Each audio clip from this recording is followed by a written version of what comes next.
Como eu antecipei, é com muita alegria que eu cumprimento para conversar com a gente do outro lado da tela mais uma vez o sociólogo e professor de Sociologia do Trabalho na Universidade Estadual de Campinas, a Unicamp, Ricardo Antunes. Professor Ricardo Antunes, bom dia. Bom dia, meu caro Anderson. Prazer falar com você, com os ouvintes, os e as ouvintes. Acabei de pegar um pedaço da fala do Plínio, retribuo meu abraço a ele. Nossas batalhas continuam. É um As prazer estar batalhas aqui de novo. seguem. É isso, as batalhas seguem firmes, viu, professor? E não são nada fáceis diante das dificuldades Não. que a gente vem enfrentando ao longo dos últimos tempos. Eu queria tratar justamente com o senhor a respeito de um desses setores que tem enfrentado muita dificuldade, que é o setor do trabalho aqui no nosso país. As relações de trabalho no Brasil, professor Ricardo, seguem sendo aí uma enorme dor de cabeça para a nossa população. Os brasileiros sofrem um quadro de precarização, de baixos salários, ainda que o governo do presidente Lula venha recuperando o número de vagas no mercado formal. A impressão que dá, professor Ricardo, é que os números do desemprego, a melhoria nos números do desemprego não são percebidas aí pela maioria da população, porque o patrão está cada vez mais patrão e o empregado que acha que vai ser patrão sendo microempreendedor se vê numa enrascada quando percebe a falácia desse discurso do empreendedorismo. Enquanto isso, o custo de vida segue altíssimo no Brasil, o salário quase não compra a comida das pessoas e a popularidade do governo afunda. Professor Ricardo, a gente sabe que esse é um fenômeno que avança pelo mundo, esse da precarização do trabalho, mas por que no Brasil, que tem a CLT ou na CLT, uma das grandes conquistas da classe trabalhadora, a gente não consegue regular as relações de trabalho? Como é que o senhor avalia esse cenário hoje, professor? Olha, Anderson, são vários fatores, tá certo? Vários fatores que incidem de tal modo que as dificuldades não são superadas, né? A primeira delas, que nós não podemos nunca deixar de fora, é que nós vivemos um quadro de crise estrutural muito profunda. E esta crise hoje está presente num cenário bélico, belicista, tá certo? Completamente alterado, e depois da eleição do neonazista Trump, o quadro se tornou mais complexo. Então, por exemplo, para dar para mencionar um ponto que é da vida cotidiana hoje. Os alimentos estão mais caros porque há ausência de alimento no mercado mundial, a economia é dolarizada, o Plínio conhece isso muito mais do que eu, os economistas, eu não sou economista, né? E a cesta básica de consumo aumenta, ponto 1. Ponto 2, é verdade que no governo Lula há retomada de níveis mais razoáveis de emprego, mas há um processo dúplice, com formalidade e com informalidade. Ou seja, o Brasil continua sendo o país, tá certo, onde a informalidade é alta. E a informalidade digamos assim, é o imprevisível. Então, o que acontece? Você está na informalidade, não é? Hoje você está ganhando bem, amanhã você simplesmente deixa de existir, porque o que você faz, por exemplo, no caso dos entregadores, tá certo? Motoqueiros, que vão fazer uma greve por conta de toda essa realidade, ele pode ser bloqueado sumariamente. Se a sua moto arrebenta, ele para de trabalhar, tá certo? Se ele digamos assim, acidenta, ainda que não letalmente, ele também desaparece. Todo este quadro cria uma sensação de que a economia não vai bem, porque, de fato, ela não vai bem. O fato de nós termos tomado algumas, digamos assim, medidas que trouxeram uma certa recuperação do crescimento econômico, não significa que isso bate para a população trabalhadora positivamente do mesmo modo. Mas tem mais do que isso. Tem elementos que são anteriores. O Lula, durante a sua campanha, uma das propostas que ele insistiu que faria, né, era a revisão, né, a revogação da contra-reforma trabalhista. Nenhuma medida foi tomada. Não se fala mais nisso. A contra-reforma trabalhista criou o flagelo do trabalho intermitente, enfraqueceu ainda mais os sindicatos, quebrou direitos e quebrou a espinha dorsal da CLT. Então, o país hoje tem uma CLT fraturada. Parece uma coluna quando ela está fraturada, tá? As vértebras estão desencaixadas. Então, esta é a realidade brasileira. E o governo Lula, ele, digamos assim, como ele se construiu, como no passado, só que agora numa situação ainda pior, né? Do passado que eu digo nos governos anteriores, né? Mas desde a eleição de 2022, ele se estruturou com base numa política de conciliação explícita entre capital e trabalho, onde o polo mais pesado e mais forte é o polo do capital, tá certo? Todas as evidências mostram isso, e a própria tentativa trágica e lamentável de regulamentar o trabalho dos plataformizados mostrou isso. Foi uma imposição, foi uma indicação das grandes empresas, iFood, Uber, etc., e o Lula as concedeu. Então, esse vai e vem, mesmo que você tenha níveis positivos, né, de emprego, o que é bom, né, ele é parcialmente bom porque tem um conjunto de medidas que estão solapando, tá certo? Sem falar do plano mais propriamente político, né, da sucessão de erros que o governo Lula vem cometendo, de todo tipo, tá certo? Uma sucessão quase interminável, né? O que tem a ver com uma desestrutura política do seu governo, né? Então, tudo isso cria um cenário, né, onde a extrema-direita está deitando e rolando. Para nossa sorte, né? Ela está sendo constrangida, por um lado, pela iminência da condenação de Bolsonaro e de todo esse núcleo golpista, mas ela está articulando anistia, ela está articulando e pressionando de revisão da ficha limpa, ela está tentando solapar como pode. Tudo isso, Anderson, num cenário internacional, né, onde a vitória do Trump e a sua posse desorganizou tudo. Se já era um quadro, digamos assim, bastante crítico, agora você não tem, quer dizer, você não tem mais nem a ideia, não tem uma bússola que diz, né? Então, por exemplo, com relação ao Trump, ora está com a Rússia, ora está com a Ucrânia, né? Mas sempre os Estados Unidos levando vantagem. Agora a Ucrânia virou uma colônia e vai ser dividida. Uma parte vai ser explorada pela Rússia, outra para os Estados Unidos. Essa é a equação do Trump. Ameaçando o Canadá, a Groenlândia, o México. Quer dizer, nós estamos vivendo um inferno. Num cenário como esse, e último ponto, né, com as Big Techs mostrando que as grandes Big Techs gostam mesmo da política fascista e nazista da extrema-direita e estão jogando agora abertamente. E nós sabemos que os meninos, hoje você vai para um aeroporto, para uma estação de trem, né, tá certo? Em qualquer país do mundo, as crianças de 1 ano já estão conectadas no celular, meu amigo. É uma cabeça formada, plasmada, né, desde muito cedo por uma lógica, tá certo? Informacional digital, onde você só lê aquilo que te interessa e você cria um vínculo muito forte com aquela mensagem. Você começa a ler aquilo que você gosta, pode ser um horror, e aí você passa a nutrir aquilo. É um cenário complicado, num contexto onde as esquerdas estão completamente dominantes, as esquerdas majoritárias estão completamente fora de sintonia. Tá certo? Então, as esquerdas abandonaram um projeto de um outro mundo, de um mundo diferente, não tem ousadia, não tem coragem, não tem proposta, não tem um olhar do mundo. Querem o quê? Ganhar a eleição para consertar o capitalismo. A coisa não podia estar pior, viu, meu caro? A nossa sorte é que podia estar pior ainda, entende?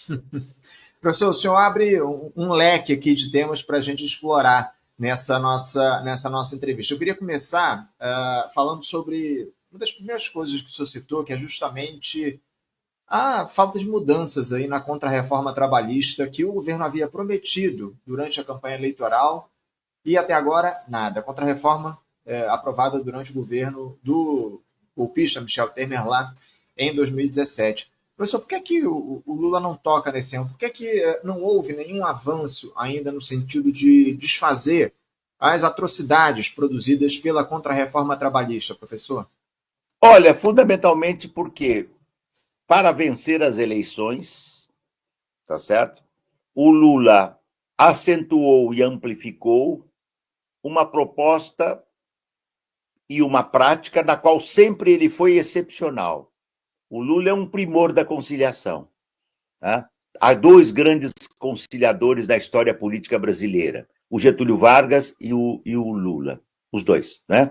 Eu diria até que o Lula em alguns pontos, tem mais perspicácia que o Getúlio Vargas, porque o Getúlio Vargas era um estancieiro, era um homem das classes dominantes, mas mostrava muita sensibilidade popular para implementar a sua política trabalhista. Né? Eu nunca usei o conceito de populismo, viu? Um dia nós podemos fazer um debate. Para mim é um completo equívoco. Não, o professor Ricardo Antunes não fala nem escreve e critica a teoria do populismo. O Vargas conseguiu fazer o seu trabalhismo. Era uma proposta reformista burguesa que só poderia ir adiante com o apoio das classes trabalhadoras.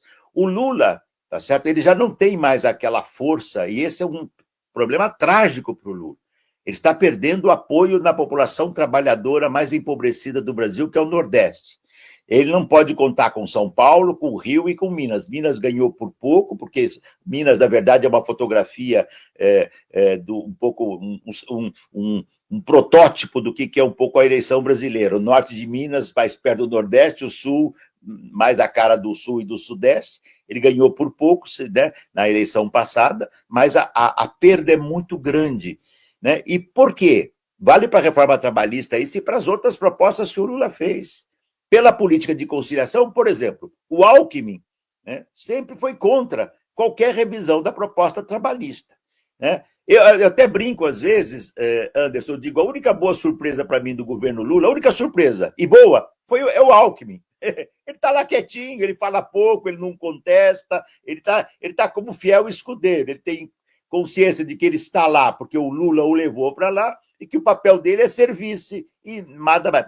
Mas ele é a expressão, né, de uma ala das classes burguesas no Brasil, nacionais e transnacionais que estão profundamente imbricados, que não aceita falar em revisão da reforma. Para eles, para o setor de serviços que não para de crescer, para as big techs aqui no Brasil, para as plataformas digitais, todas elas, o trabalho intermitente é uma maravilha, é a escravidão digital. Sabe por quê? Você contrata e descontrata sem nenhum direito. Ah, não, mas o intermitente tem direito. Não tem, ele é burlado. Se existe burla na CLT, Anderson, né? Se as empresas burlam uma regulação do trabalho que é, digamos, rigorosa em muitos sentidos, você imagina quando você vai para a esfera da terceirização, onde há burla, e na intermitência, onde há mais ainda. E abriu o flanco para contrata e descontrata, trabalha, não trabalha. Exemplo, de novo, muitos eu poderia citar, mas aquele que mais cresce no Brasil e no mundo, que é o trabalho de aplicativo. O motoqueiro que está entregando a moto está recebendo. O motoqueiro que está conectado, esperando a chamada e o tempo que ele leva para ir até o restaurante para pegar a comida, esse tempo ele não está recebendo. É só quando ele pega e começa a entregar que logo que ele começa, até porque, tá certo, as empresas não aceitam negociar. Esse é um dos motivos da próxima greve dos motoqueiros. Então, a realidade que nós temos é de que o Lula não quer ferir esta frente ampla. Eu tenho a impressão, Anderson, que quando o Lula tomou posse, não é? Ele tinha um temor, isso é uma intuição, não sou amigo do Lula, não converso com ele, enfim, no passado, em outros governos, tive mais alguma proximidade com algumas pessoas que eram dos governos anteriores do PT, que eram meus amigos e que podiam contar algumas coisas, então não é o caso agora, é por intuição. O Lula temeu profundamente um impeachment como o da Dilma, porque para você fazer um impeachment no Brasil, tendo o parlamento mais nefasto de toda a história republicana brasileira, olha que cada mandato ele fica pior do que já era. Realmente, nós estamos assim, no fundo, é o pântano, tá certo? Pântano, que é uma expressão clássica para certa literatura. Né? No caso do parlamento brasileiro, o Lula temeu o impeachment. E não sem motivo, tá certo? Veja que a Dilma, por exemplo, perdeu o seu mandato e não sofreu nenhuma condenação. É estranho, né? Ela foi deposta e não sofreu nenhuma punição. Por quê? Porque ela não fez nada de errado. Pedalada, bom, por favor, né? Pedalada é brincadeira. Pedalada é que nem andar de bicicleta. Todo mundo anda de bicicleta até uma certa idade, depois fica arriscado, tá certo? Entendeu? E o Lula, provavelmente, com temor disso, ele tinha duas opções.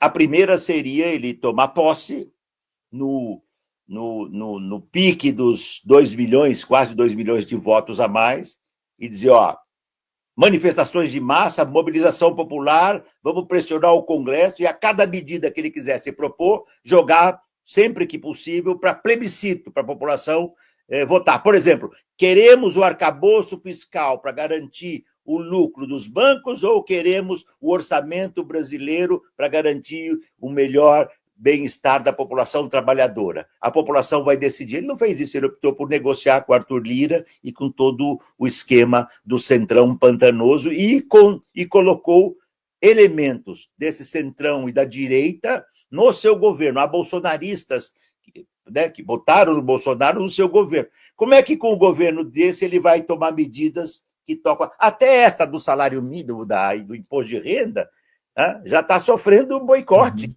Imposto de renda, tá certo? Que é uma coisa pequeníssima. Ela é importante, mas ela é pequena, ela não está mexendo na estrutura da renda, ela está mexendo um pouquinho, diminuindo o caráter, digamos assim, completamente deformado, né, do imposto de renda, que penaliza quem não tem e beneficia quem tem muito. Ele está tentando minimizar, já está sofrendo oposição. O projeto de frente que ele montou é incapaz de qualquer mudança. A sua tese, então, professor, só para deixar claro aqui para os nossos espectadores, é de que o presidente Lula ele governa para evitar o impeachment, não é isso? Ele tomou posse com este risco, tá certo? Vamos dizer assim, não é propriamente a minha tese, é a minha intuição, né? Porque, veja bem, que alternativa você teria naquele momento? Eu tomei posse. Eu tenho... veja como o Brasil é um país complexo. Nas eleições, ganhou, entre aspas, com todas as aspas, 1 milhão de aspas, a esquerda. Né? A esquerda, vamos chamar de esquerda. No parlamento, Câmara e Senado, uma lavada da extrema-direita e da direita dura.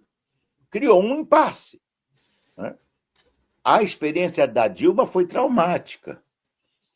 A prisão do Lula foi muito traumática. Aliás, ele mostrou muita coragem, é preciso dizer, porque ele enfrentou a prisão, disse, eu vou sair livre, e saiu. Veja, né? E esse país, veja, não é dizer que o Lula sentiu o risco disso, não é uma coisa pequena. Para quem ficou, né, um período tão longo preso, né, e para quem viu a deposição de uma presidente, porque ela perdeu a popularidade, ela foi deposta, ela teria que ser deposta nas outras eleições, né, pelo voto popular, que não gostou do segundo mandato dela. Né? Aliás, a própria vitória da reeleição foi muito disputada, como nós lembramos. Então, esta situação não é simples. E por que isso acontece? Porque a nossa classe dominante é predadora. Ela é predadora. Veja, quando você não quer diminuir a tributação para quem ganha 5 mil e poucos reais, isentar, né, por meio, mas 5 mil e poucos reais, o aluguel de qualquer casa popular hoje é mais de R$1.000. Na compra de supermercado vai outro tanto. Então, 5 mil reais não é renda e nem salário de classe média alta. Então, esta situação toda, e claro, como o Lula ele é encantador na sua conciliação, ele encontrou também, do outro lado, aspas, encantador. O Arthur Lira, não por acaso, no primeiro dia depois das eleições, disse somos contra o golpe e respeitamos as eleições. Por que o Ayrton Lira fez isso? Porque ele foi eleito. Ele não ia denunciar aquela eleição como fraude, porque ele ia perder o mandato. Ele garantiu o esquema dele. Na medida que ele garantiu o esquema dele, garantiu todo o mandato, né, do Centrão, do Pântano, todo ele, né, ele disse, presidente, eu, em nome do parlamento, dei legitimidade à sua eleição. Tem uma contrapartida, emenda parlamentar, tudo isso que nós estamos vendo, que eles não cedem. Né? E o Lula repito aqui, teria duas alternativas, confrontar ou negociar. O Lula é o homem da negociação, por excelência. Professor, mudando de assunto aqui, a gente queria tratar dessa questão relacionada ao fim da escala 6x1. Uma das lutas mais importantes aí da classe trabalhadora nesse momento é justamente essa, a mudança aí da escala de trabalho no nosso país. A deputada Erika Hilton, ela encampa essa pauta no Congresso Nacional na busca por acabar com esse absurdo que é a escala de trabalho escorchante, 6 dias de trabalho e 1 de descanso. Há mobilizações, inclusive, sendo organizadas no país em torno desse tema ao longo dos últimos meses, mas eu confesso que ainda muito tímidas, viu, professor? Essa é a verdade. Eu vejo as mobilizações um tanto esvaziadas, ainda que sejam importantes, não dá para negar. A gente pode dizer, professor, que essa é a luta da década dos trabalhadores no Brasil. O que é que ela representa, essa luta pelo fim da escala 6 por 1 num cenário como esse de precarização do trabalho? Veja bem, Anderson, vamos tratar em dois planos. O primeiro, as eleições municipais, as últimas, né? Elas foram as mais nefastas da história do país, pelo menos nos últimos 40 anos. Até como resultado do orçamento secreto. O parlamentar agora, ele compra a sua eleição na medida em que ele distribui o dinheiro. E muito dinheiro, vale tudo. Desde aqueles que fazem com correção e integridade, dinheiro para saúde pública, educação, até aqueles que fazem, tá certo? A mutreta, né? A qual há muita denúncia, está na Polícia Federal. Nosso Glauber Braga tem feito uma campanha tenaz, mostrando tantos, o próprio Flávio Dino no Congresso, no Judiciário, no Supremo, tem enfrentado, não é fácil, porque está brigando com uma tropa poderosa, né? Então, essas eleições foram um desastre. Só num ponto essas eleições foram expressivas. Quando um jovem do Rio de Janeiro, trabalhador do setor de serviços, o RIC, colocou como tema da sua campanha uma questão crucial da vida cotidiana do novo proletariado de serviços, né? Tema aqui do meu livro, Novo Proletariado de Serviços da Era Digital, o Privilégio da Servidão, tá?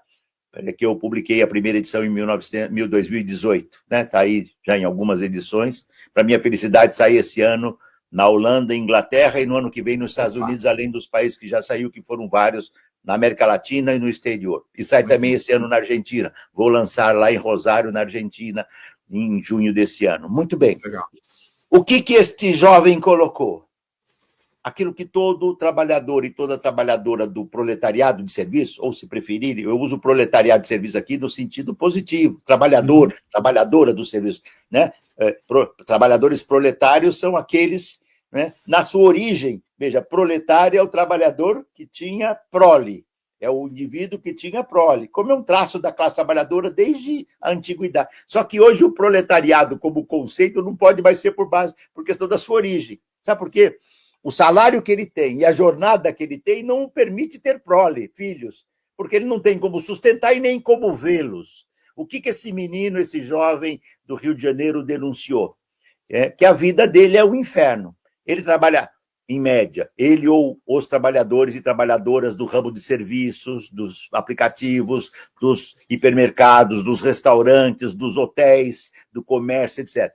Ele trabalha 5 dias por semana, numa jornada, em média, de 8 horas, 40 horas, e mais um dia a mais, que pode ser sábado ou outro dia da semana, pode ser domingo ou outro dia, um dia a mais, de pelo menos meio período para completar 44 horas por semana, que é a jornada legal, limite prevista pela Constituição. Mas nós sabemos que esse outro dia da semana, o dia que é meia jornada, muitas vezes de 4 vira 6, 8 horas, quando não mais.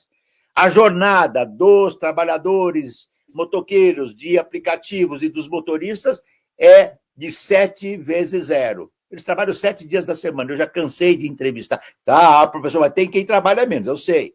Estou pegando, né? Eu já entrevistei vários trabalhadores que diziam: não paro dia nenhum. E a jornada, inclusive, cada um faz de acordo com, como eles dizem, eu tenho a minha meta. Se a minha meta é chegar líquido R$300 hoje, se eu precisar de 16 horas para tirar R$300, eu vou trabalhar 16 horas. Se eu conseguir fazer essa meta, por uma sorte, pegar 2, 3 grandes viagens e tal, e fizer em 10 horas, eu paro em 10 horas. Isso cria uma classe trabalhadora empobrecida porque ela é superexplorada. O salário mínimo brasileiro, o Lula sabe melhor do que nós dois, Anderson, quem nos ouve.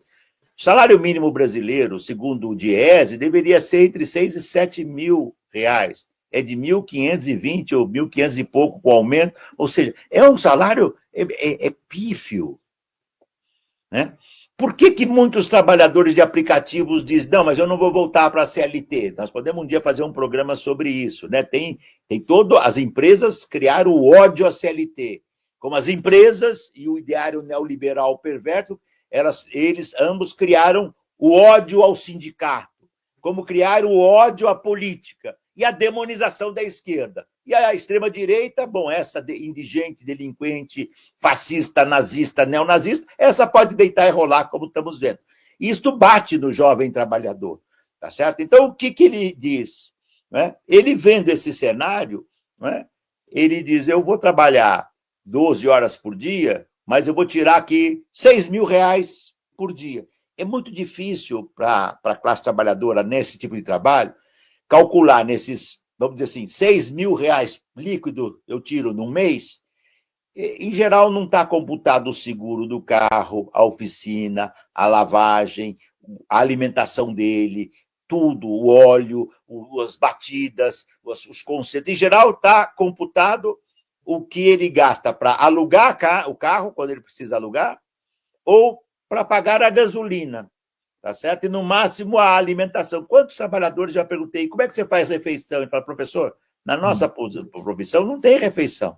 Eu vou jantar em casa quando eu chego 11 horas, meia-noite, não tem. E durante o dia, um deles me falou assim, quando é mais ou menos, começo a trabalhar às 5 da manhã, quando é às 7, 8 horas, eu tomo café. Olha a minha ingenuidade. Eu falei, e aonde você toma o teu café? Você vai numa padaria? Não, eu pego esse saquinho aqui, me mostrou, tem uma banana aqui, esse é o meu café. É brutal. Na pandemia, tá certo? Se você media, quando houve medição do sangue desses jovens, tá? Para ver como é que estava a situação, digamos, deles, né? Não era possível para fazer os exames, etc. Você não conseguia extrair sangue de muitos trabalhadores. Sabe por quê? Porque eles não bebem água, eles não podem beber água. E por que eles não podem beber água? Porque eles não têm onde urinar. É por isso que aquele magistral filme do Ken Loach tem aquela cena, não sei se você lembra, você não estava aqui. Terminou tal, num dado momento, o dono da bola lá diz, leva esse negócio com você vazio aqui. Mas para que leva essa garrafa para você? Mas por quê? Não vou explicar para você. Leva aí e põe no teu carro. A primeira coisa que ele percebeu é que e era na Inglaterra essa realidade. A Inglaterra tem mais banheiro público do que eu. Já morei 1 ano na Inglaterra, quando trabalhei lá na Universidade de Sussex, tá? Ou seja, tem mais banheiro, mas é precário também. Então, esta tem sido a realidade. Volto, então, ao ponto. No primeiro momento, essa bandeira, a luta contra 6 por 1, ganhou uma adesão muito forte. Porque os trabalhadores e trabalhadoras, sempre pensando que a classe trabalhadora tem corpo, tem gênero, tem raça, tem etnia, tem geração. Isto bate fundo, tá certo? Esses jovens não veem os seus filhos, esses jovens ou essas jovens não veem os seus filhos. Isso quando trabalho, tá certo? No caso dos motoristas, até 11 da noite, a criança já está dormindo. Quando eles saem às 5, 6 da manhã, a criança já está dormindo. Quando chega no fim de semana, ele está exausto. Então, o domingo não é um dia de descanso, Anderson. O domingo é um dia, tá certo, de passeio, não é um dia de passeio, melhor dizendo, de passeio, de encontrar os amigos, não tem mais. As empresas dizem que você tem que se qualificar, mas quando que você vai se qualificar? Das 3 às 5 da manhã? Então, percebe, é uma questão vital, é uma questão que toca na vida cotidiana da maioria esmagadora da classe trabalhadora brasileira. Mas aí entra o segundo ponto. Por que teve aquela explosão positiva e depois esfriou? As empresas estão jogando pesado. Eu acabei de dar uma entrevista aí há poucos dias, para vários, uma delas para o jornal Extra Classe, que pode ser lido lá, uma entrevista que não é falada, é escrita, né? Por quê? O que aconteceu? As empresas dizem que se reduzir a jornada de trabalho, elas vão demitir. Aí o trabalhador jovem ou a trabalhadora fala, peraí, se vai me demitir, aí é pior, então vamos ficar assim. Você está percebendo? É o terror, né? Então, e aí você tem as mídias, né? Você tem as mídias, então você tem as redes, então é o terror. Como as empresas de plataformas dizem, se a CLT passar a vigorar, vamos dizer assim, de outro modo, se os direitos mínimos da dignidade do trabalho férias anuais, 13º salário e descanso semanal. Se esses direitos mínimos passarem a fazer parte da vida cotidiana dos entregadores, das entregadoras, dos motoristas e das motoristas de aplicativos, nós vamos sair do país. É mentira, elas não saem. Na Espanha, elas têm um processo atrás do outro, né? Nós publicamos aquele livro de publicação gratuita, acho que nós comentamos já com você uma vez, aquele trabalho em plataformas, né? A regulamentação ou desregulamentação é só clicar no QR Code. Quem editou foi a Boitempo, o livro é gratuito, ele não pode ser vendido, a distribuição do livro impresso é gratuita e a distribuição digital também gratuita. Nós vimos e citamos lá, tá certo? É um pouco esta realidade, os trabalhadores têm jornadas ilimitadas. O caso do PL do Lula propunha que os trabalhadores trabalhassem até 12 horas por dia por plataforma. Supondo que eu só vou trabalhar numa plataforma, porque não estava dizendo lá, trabalhar 12 horas por dia, incluindo todas as plataformas. Se pode ser por plataforma, se eu trabalhar em duas, são até 24 horas por dia. Isso é criminoso, porque a legislação brasileira, se eu trabalhar 12 horas por dia, 7 dias da semana, são 84 horas por semana. Quase o dobro da jornada legal, que já é abusiva. Vários países do mundo têm retração. Aqui entramos num segundo bloco, Anderson. A primeira é a campanha de terror das empresas. A segunda é o seguinte, e muito importante, com nível tecnológico, mas vai abaixar a produtividade. Não vai abaixar a produtividade. Produtividade é o problema do capital e não do trabalho. Mas não vai abaixar, ao contrário. Se você reduz a jornada, faz uma jornada 4.3, tá certo? Você tem um maquinário técnico, informacional, digital, algoritmo, inteligência artificial, que você pode, como já se faz intensamente, articular com o trabalho. Ou seja, você compensa a redução do trabalho vivo remunerado com dignidade, porque não pode ter redução de salário, tá certo? E você amplia o maquinário técnico, informacional, digital a serviço, por um lado, das empresas, mas também da classe trabalhadora. O que ocorre hoje não é isso. O maquinário, os algoritmos, inteligência artificial, são todas calibradas, maquinadas, programadas e concebidas para aumentar o lucro, explorando ilimitadamente a classe trabalhadora. Por isso que, num próximo livro que vou publicar, depois quero falar para você que nós vamos lançar, isso é uma iniciativa da Boitempo, que eu fiquei muito feliz, a edição dos Sentidos do Trabalho de 25 anos, vai sair no mês que vem, já está em pré-lançamento, a hora que lançar eu vou mandar para você os materiais de divulgação da editora. É o mesmo livro, o Sentido do Trabalho, só que tem um apêndice novo que eu atualizo o debate atual, e tem vários depoimentos de colegas meus do Brasil e do exterior falando da importância que esse livro teve para eles e para o debate em geral. Mas o que eu ia falar é que eu pretendo, até o final desse ano, se for possível, apresentar um outro trabalho, esse outro seria inédito, um livro novo, onde eu digo assim, estou trabalhando com uma tese, o capitalismo de plataforma tem algo em comum com a protoforma do capitalismo, é literário, é para provocar. O capitalismo de plataforma é isso. Uber Eats, Mercado Livre, Amazon, Airbnb, Shopee, todo esse cenário que nós conhecemos, né? Que nenhum em comum, sem direito do trabalho para quem faz, tá certo? As atividades de entrega. Muito bem. Só que eles estão usando, o que é o protoforma do capitalismo? Usando modos de exploração do trabalho, Anderson, do século XVIII e XIX. Jornada 10, 12, 14 horas, isso era do século XVIII ou XIX.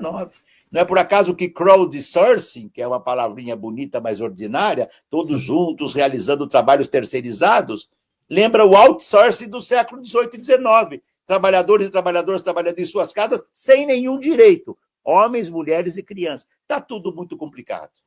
Professor, é uma realidade complicadíssima, como o senhor traz aqui para a gente, como o senhor detalha com muita capacidade aqui para os nossos espectadores. Agora, o governo Lula, ele de alguma forma tem trabalhado, eu citei ainda há pouco a escala 6x1, o governo Lula tem de alguma forma trabalhado no sentido de apoiar os trabalhadores nessa luta? Como é que o senhor vê a atuação dessa gestão nesse sentido? Porque o tema está lá no Congresso Nacional para ser, enfim, avaliado por deputados e senadores. Parece que a deputada Érica Hilton vai conversar ainda com o governo vai avaliar a possibilidade de entrar de cabeça nessa discussão em apoio ao fim da escala 6x1. Por que o governo é tão reticente nesse tipo de medida que dialoga diretamente com os interesses da classe trabalhadora? Olha, eu vou brincar com você. O único porta-voz do governo que, logo que saiu essa proposta, que saiu defendendo a redução da jornada de trabalho, foi o Alckmin.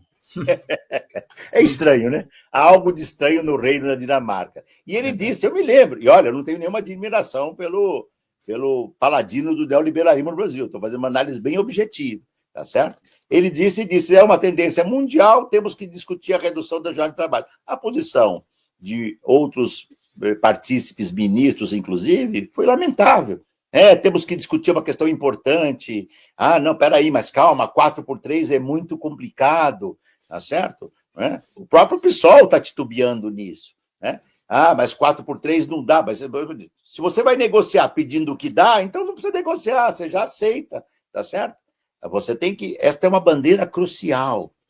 Olha, em 2 pontos ela é crucial, em 3 pontos ela é crucial. Cria condições um pouco mais dignas de vida para a classe trabalhadora, que vai descansar, repousar e sociabilizar-se um pouco mais. 2, tá certo? Reduzir a jornada de trabalho significa que você pode discutir produzir o quê e para quem. Porque aí você vai, tá bom, eu vou reduzir para 36 horas. E aí tem uma segunda pergunta. E o que faz sentido produzir? Faz sentido, Anderson, continuar produzindo energia fóssil?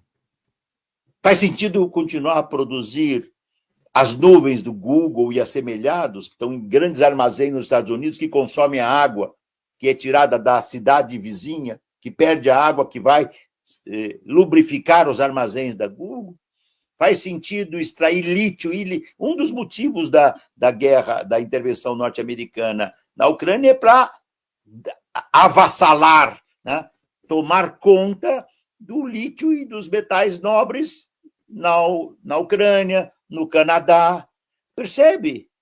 Então é um mundo louco. Se a gente discutir, olha, nós não podemos mais usar nada que dependa do petróleo, não é? É uma decisão muito importante. E a redução da jornada de trabalho me permite, não é por acaso que o Marx disse, tá certo, do Capital, que a redução da jornada de trabalho é o ponto primeiro para se pensar numa sociedade emancipada, porque ela toca numa questão crucial da vida cotidiana. Bom, volta à tua pergunta. E por que o governo não se manifesta assim? Porque é um governo policlassista, onde a chamada esquerda do PT, a chamada esquerda no governo, tá certo? É de uma moderação santificada, tá certo? Então, e isto tem a ver com o cenário mundial. Quem radicaliza hoje, Anderson, é a extrema-direita. Quem em 2018 dizia que era contra o sistema? O Bozo. Quem em 2016 e agora no ano passado dizia que era contra o sistema norte-americano, contra o imigrante para garantir o emprego da classe trabalhadora norte-americana? O nazista, o Trump. O loirão adoidado, né? Ele tem a cara, já é o desenho, é o desenho demoníaco em persona, entende? Ele é com aquele cabelo tudo balu, não dá nem para passar perto, entende? Deve ser assim, imagina a sensação de passar perto daqui, entendeu? Então esse é o cenário que nós estamos vivendo. E as esquerdas estão, e não é um fenômeno brasileiro, não. Você vê as dificuldades na Colômbia, no governo de esquerda, as dificuldades no Chile. Sabe assim, é a ideia que eu aceito o caminho institucional e eu abandono as lutas sociais. Se eu aceito o caminho institucional e abandono a pressão popular e a luta social, quando eu chego na instituição, eu sou tragada por ela, entende? Porque na instituição, né, as classes proprietárias, elas é o terreno delas. Nós devíamos ter uma esquerda extraparlamentar, não antiparlamentar. Isso é importante. Eu não sou contra a eleição parlamentar. Não, numa sociedade burguesa como a nossa, o parlamento, pelo menos você faz contraposição, tá certo? Ou pode fazer, né, em algumas situações, da ditadura, por exemplo, quando começou a fazer contraposição à ditadura militar, a ditadura fechou o parlamento. Nós lutamos para reabrir. Mas, na sociedade que nós temos hoje, o espaço institucional ele não dá brechas, entende? Ele não dá brechas. Então, a esquerda, eu entendo que há pessoas no governo do PT com intenção positiva, acho que o Lula percebeu agora, ele percebeu, né, porque ele tem sensibilidade, tá certo? Ele percebeu que ele está se arrebentando. Quando ele começa a perder base social no Nordeste que o elegeu, ele não vai ser eleito pela elite e pela classe média paulistana, e nem carioca, e nem da área mais sudeste, sul, sudeste de Minas. Ele tem que ser eleito pela população trabalhadora mais empobrecida, que ele estava assim, derretendo, entende? E por que derretendo? Não adianta você falar um festival de bobagens em discurso e não ter medida concreta. Que medida concreta para reduzir o preço da gasolina? Que medida concreta para reduzir o preço dos alimentos? Que medida concreta para diminuir a tributação da classe trabalhadora? Que medida concreta para diminuir a jornada de trabalho? Entende? Não. É isso. Falta acima de tudo, coragem. Então, a situação nós temos uma esquerda que se... E eu não estou falando só do PT, não, hein? Isso vale para todas as esquerdas, com raras exceções. Ela se acovardou. Qual esquerda hoje tem uma proposta? Veja, no século XX, no início do século XX, lembra do livro do Ernest Bloch, O Princípio da Esperança. A esquerda tinha o princípio da esperança, entende? E por isso ela teve um momento glorioso. Seu momento mais auspicioso foi entre a Comuna de Paris, a Revolução Russa, depois a Revolução Chinesa, e depois, por um processo que um dia nós podemos debater aqui, é muito importante nós debatermos o porquê das derrotas das chamadas revoluções socialistas no século XX.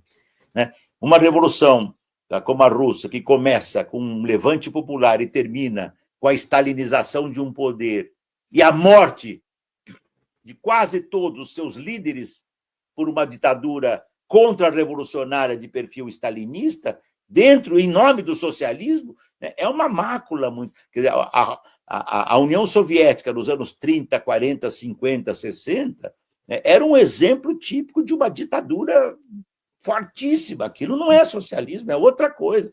Tema para um outro debate. Esse princípio da esperança nós temos que recuperar.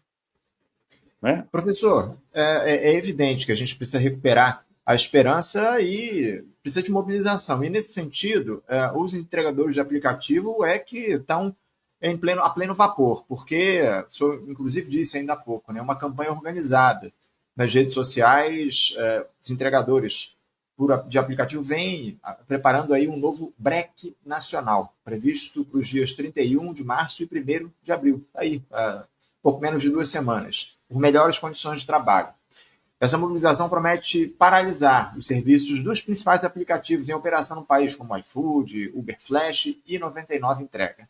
Essa greve tem 4 pautas centrais, professor. A definição de uma taxa mínima de R$10 por corrida, o aumento da remuneração por quilômetro rodado de R$1,50 para R$2,50, a limitação da atuação das bicicletas a um raio máximo de 3 quilômetros e o pagamento integral de cada um dos pedidos quando diversas entregas são agrupadas em uma mesma rota, aliás.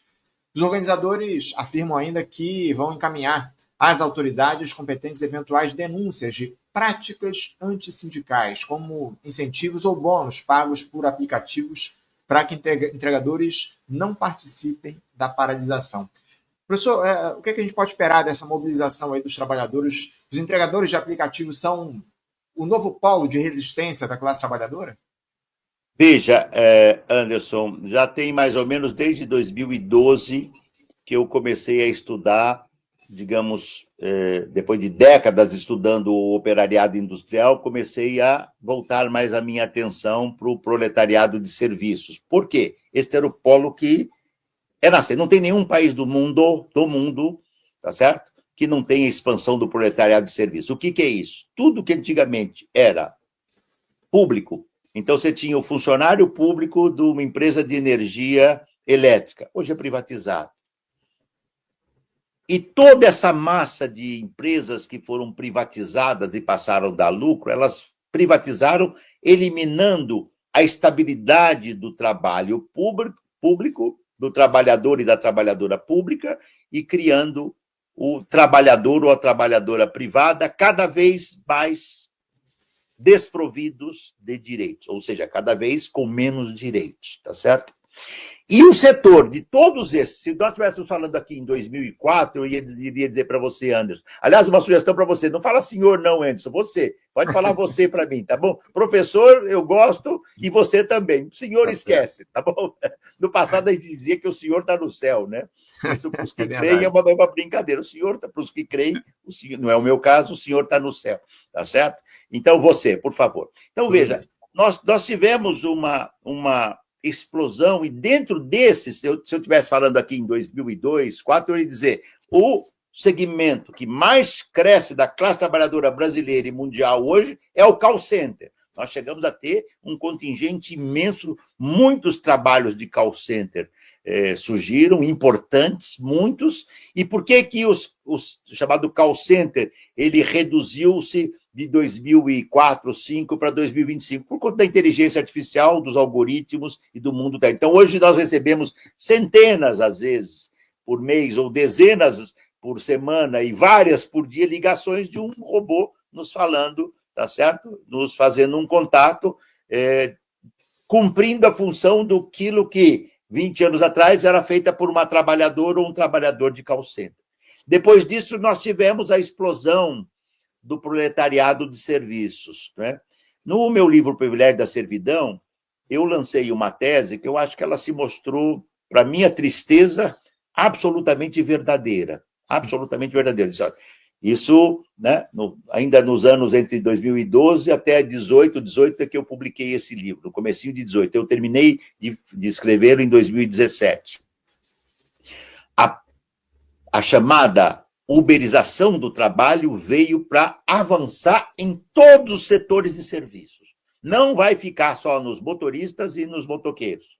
E eu estou chamando de uberização aqui, não o exemplo literal da Uber. Quando eu falo assim, Anderson, o trabalho fordista, todo mundo sabe o que eu estou falando. Uma empresa fordista dos Estados Unidos é diferente de uma empresa fordista na Rússia, na África do Sul ou no Brasil, mas os elementos essenciais são os mesmos. É isso que Quando eu falo trabalho toyotista, todo mundo sabe. Eu escrevi um livro que foi importante. O Adeus ao Trabalho foi um livro que, talvez pela primeira vez no sul do mundo, tenha feito uma denúncia muito dura, né? Enquanto autores franceses diziam lá que o melhor dos mundos seria a social-democracia com o toyotismo, tá certo? Eu fiz um livro demolidor. Falei, bom, a social-democracia e o toyotismo é o pior dos mundos junto, porque você junta duas situações que são, de certo modo, incompatíveis, porque o toyotismo vai solapar a social-democracia e ela desaparece, como é o caso europeu hoje. Não há mais social-democracia clássica no sentido europeu. Todos os países que eu conheço, europeus, e trabalho e dialogo, social-democracia, basta dizer que, bom, o primeiro-ministro hoje inglês, que é social-democrata do representante do Labour Party, do New Labour, ou o antigo New Labour, ou o Partido Trabalhista, é mais neoliberal que os neoliberais. Para não falar da França e de tantos outros, né? Os socialistas da França são neoliberais. Tudo isso solapou. Muito bem. Volto aqui, então, à tua questão. E este cenário todo, né? Fez com que esse novo proletariado de serviços, dado o fato dele ter uma grande força sobrante de trabalho, olha o cenário que nós estamos vivendo, Anderson. A indústria deu salto em 2009 e 2010 para a indústria 4.0. O que é a indústria 4.0? Tá certo? Internetizar a produção, robotizar e automatizar, utilizando agora celulares. Ao invés de uma empresa, eu falar com o Anderson falar com o Paulo ou com a Maria, né, e nós fazemos um trabalho, o celular, a máquina A falar com a máquina B, que falar com a máquina C, que responde, nós três perdemos nosso emprego. Esta massa que sai da indústria, que a indústria hoje produz muitas vezes mais, com muito menos trabalhadores e trabalhadoras, essa massa está desesperada atrás de qualquer trabalho. Eu sempre cito um exemplo pessoal. Se eu, na pandemia, tivesse uns 20 anos menos ou 30, e tivesse sem emprego, eu ia pegar meu carro e ia me conectar na plataforma. Você pode, em 40 minutos, se conectar com uma plataforma, Anderson. Aonde que você arruma um emprego em 40 minutos? Aí você vai dizer, não é emprego. Eu sei que não é emprego para a plataforma, mas para o trabalhador é. Quem trabalha 10, 12, 14, 18 horas por dia, se isso não for emprego, é escravidão. Então é melhor que seja emprego. Volto aqui, então. É dentro desse cenário, alta força sobrante, vivendo já anos na informalidade, eu posso me conectar, e aí tem todo o ideário. Ah, agora você é patrão. Porque agora você tem sua moto, agora você faz sua vida, você faz seu horário. E não é mentira. O único horário que eu faço é a hora que eu começo e a hora que eu termino. E a hora que eu termino não sou eu que faço. A hora que eu começo, sim, eu vou começar às 4 da manhã, às 5, às 6. Mas depois eu vou até às 8, 10, 12 da noite, dependendo da minha meta, ou até quanto eu aguentar. E eu não sou autônomo, porque trabalhador autônomo diz o preço que cobra, se vai fazer ou não, quando vai fazer e como vai fazer. Nenhum de nós pode dizer para uma das empresas que nós cobramos tanto para fazer uma entrega A, B, C, D. É por isso que essas bandeiras são as mais brutais. Primeiro, né, tem que ter uma taxa mínima, um valor mínimo. 2, tá certo? Tem que aumentar a remuneração por quilômetro. 3, né, tem que limite de bicicletas, porque aí tem um problema importante que diz respeito às motos, às bicicletas, aos carros, aos acidentes, né? E tem que ter pagamento integral, tá certo? Se eu for fazer uma entrega e picota em 3, eu recebo picadinho. Não, uma e uma são 4. 1, 2, 3 e 4 não são uma. É isso. Uhum. Agora, é claro, alguém pode falar, mas essas bandeiras ainda não são as bandeiras, ninguém começa com o fim, a gente começa com o começo. A classe trabalhadora, na sua origem, quando veio a primeira máquina, ela ficou assustada lá na Inglaterra. Quando veio a segunda, porque teve demissão, veio a segunda, mais demissão. Na terceira, ela quebrou. Na quarta, ela quebrou. Nasceu o movimento ludista. Não estou defendendo isso, estou citando como foi a história. A Uber e as empresas digitais plataformizadas ainda. O Elon Musk tenta, mas não conseguiu ainda adulterar completamente a história. Eles tentam adulterar toda a história. Foram lutas. Esta é uma luta muito importante. Por fim, na tua pergunta, eu escrevi o meu primeiro livro em 1980, que é o Sindicalismo. Foi o meu primeiro livro. Para mim foi uma surpresa, porque eu não sabia que eu ia gostar tanto de pesquisar e de escrever. Eu já era professor, né? Tinha terminado o meu mestrado. Eu era professor da Fundação Getúlio Vargas e da Unesp de Araraquara. Muito bem. Naquele livrinho, eu falo das principais greves do Brasil. Se eu um dia vier rever esse livro e atualizar, que não sei se vou fazer, eu teria que dizer que 1º de julho de 2020 foi a primeira greve dos trabalhadores de aplicativos do Brasil e de enorme importância, latino-americana e até mundial. Porque uma greve aqui influencia o Uruguai e a Argentina, o Paraguai e o Chile, tá certo? A Colômbia, a Bolívia, e aí vai para o México, e do México alguém, um brasileiro que está na Inglaterra, vai falar disso, daquilo outro, e assim vai. Esta é a segunda grande paralisação. Houve várias outras, muitas, mais moleculares, mais localizadas, mas essa é uma segunda. E teve uma coisa muito importante entre a primeira, tá certo? 2020 e essa de 2025, a criação da Aliança Nacional dos Entregadores de Aplicativos.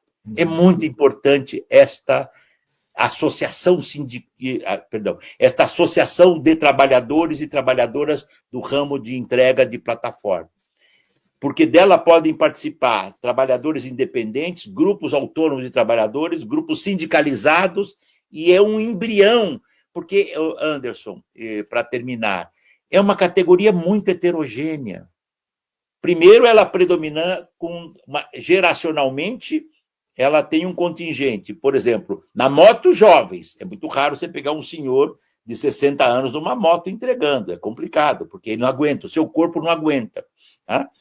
Segundo, né, ela é, digamos, composta por uma massa imensa de trabalhadores e trabalhadoras de outras categorias. Eu já entrevistei um veterinário, um engenheiro químico, um pequeno empresário, um ex-caminhoneiro, muitos ex-metalúrgicos, etc, etc, etc. Como é que e todos passando, Anderson, pelas mazelas da informalidade e achando que deram um salto da informalidade para o empreendedorismo.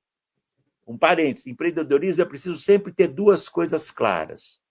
Existe o empreendedorismo verdadeiro, que é? A burguesia é uma classe empreendedora. Ela tem milhões e ela investe bilhões para ganhar bilhões. No caso do Elon Musk e Caterva, emprega bilhões para ganhar trilhões. Elon Musk, Jeff Bezos, Zuckerberg, essa escória toda que hoje é o braço de extrema-direita do Trump. Não é por acaso. Né? E que, se deixar, eles nazificam o mundo. É simples assim, tá certo? Bom, então, este é o cenário que nós temos, né? E os trabalhadores têm que lutar contra isso. Não é fácil unificar, mas quando eu saio aqui da minha casa, eu moro perto da Unicamp e vou até o centro de Barão Geraldo, eu passo aqui por 2 ou 3 shoppings pequenos. Então, os 10 trabalhadores sentados ali estão conversando. É nessas conversas que eles começam a se organizar. O mesmo WhatsApp que os conecta com a empresa, eles conseguem fazer rede e começam a falar. É assim que nasce a organização.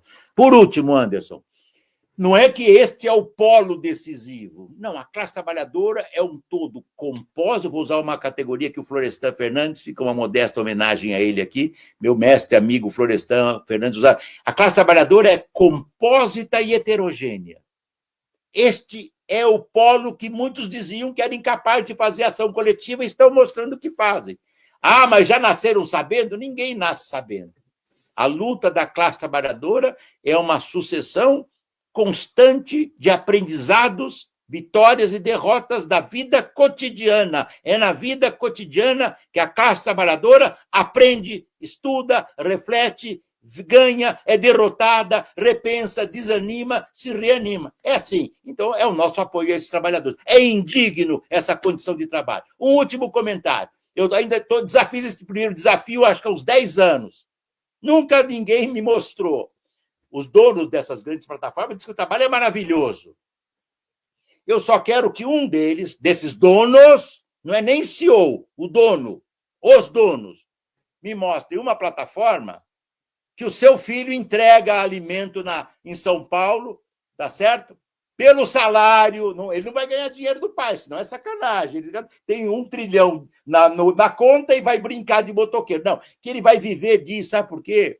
Cada vez que eu passo, eu não moro em São Paulo, eu moro em Campinas, cada vez que eu passo da Marginal em São Paulo, é quase que certeza que é um acidente, no mínimo, com um acidente corpóreo e, às vezes, de morte, de trabalhadores motoqueiros na Marginal em São Paulo, ou nas ruas de São Paulo, de Londres, de Milão, de Roma, etc. Não é possível aceitar isso.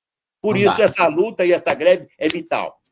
Fundamental, acima de tudo, como o senhor traz aqui para a gente. Para a gente fechar aqui o nosso papo, professor, tem uma pergunta que chegou agora, um superchat, cumprimentar, saudar o pessoal da Rede Marxista que está apoiando a gente aqui, mandando esse superchat. Eles perguntam o seguinte: professor, alguns marxistas têm receio da escala 4x3, alegando que os 4 dias são uma pauta do capital para não ceder às 30 horas semanais. O que você acha sobre isso?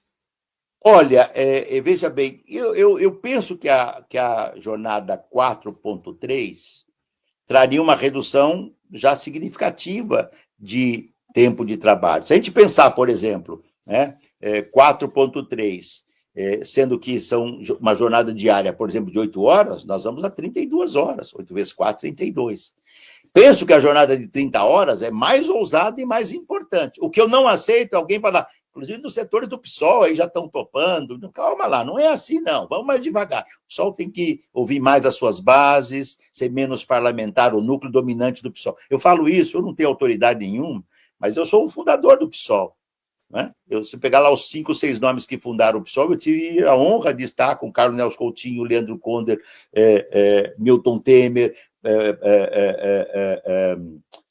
e outros colegas aqui de São Paulo, que agora me foge o nome, Paulo Arantes, tá certo? Estivemos lá na fundação, tá certo?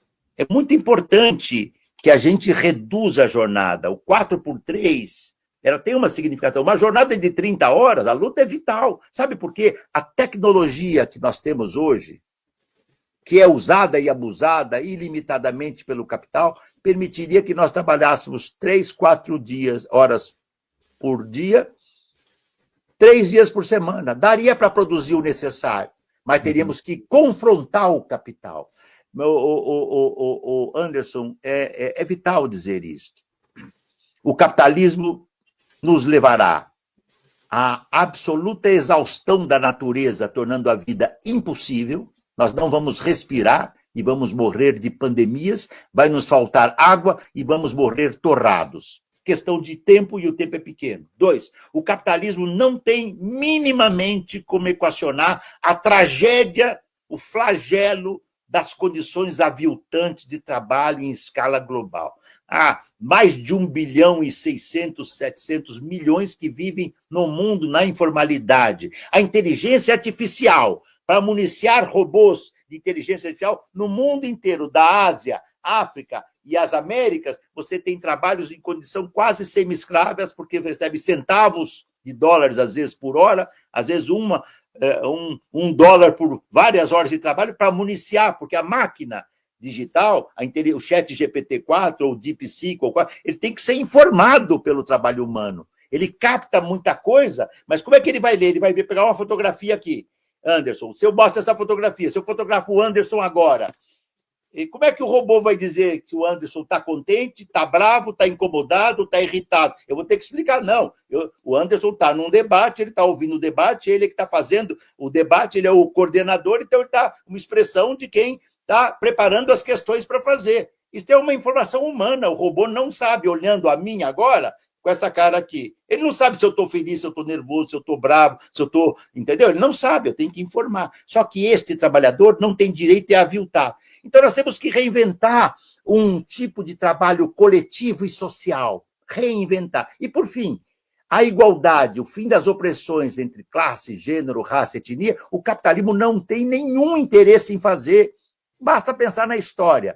Foi a escravidão que criou o capitalismo ou foi o capitalismo que criou a escravidão no Brasil e no mundo colonial? A resposta é óbvia. Foi o capitalismo nascente aqui, né, mercantil colonial, que foi recorrer ao braço escravo, ao trabalhador e a trabalhador do povo africano, negros e negras, pretos e pretas, para, de modo aviltado e brutal, escravizá-los ilimitadamente. Foi uma criação do capitalismo. Portanto, nós temos que reinventar um outro modo de vida.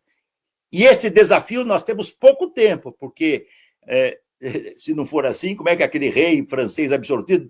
Né? Depois disso, o dilúvio, meu caro. E aí é dilúvio. Tem dilúvio no sentido literal e metafórico. É isso. Professor Ricardo Antunes, eu quero agradecer demais a sua presença aqui com a gente no Faixa Livre de hoje. É sempre uma honra contar aqui com o senhor. Eu já me coloco aqui à disposição para a gente lançar o seu livro em breve aqui pela editora Boitempo. Não é isso, professor? É isso sim. A gente combina assim. Quando sair, eu dou notícia aí para você, tá bom? A gente vai falando. Por favor, professor. Já está em pré-lançamento, inclusive, o livro. Sai no comecinho de abril, tá bom? É uma reedição, mas é feliz porque é uma reedição de um livro que tem se mostrado atual, porque a tragédia do trabalho só piora. A tragédia do trabalho só se acentua. É triste dizer isso, e isso tem que nos dar energia para lutar. Como estão fazendo os trabalhadores e as trabalhadoras de aplicativos. A luta, todo o apoio à luta deles. E um abraço a você, meu caro. A luta continua. Obrigado, professor. Um abraço forte para o senhor. Até a próxima. Conversamos aqui com Ricardo Antunes, numa longa e importantíssima entrevista. Ricardo Antunes, que é sociólogo e professor de Sociologia do Trabalho na Universidade Estadual de Campinas, a Unicamp,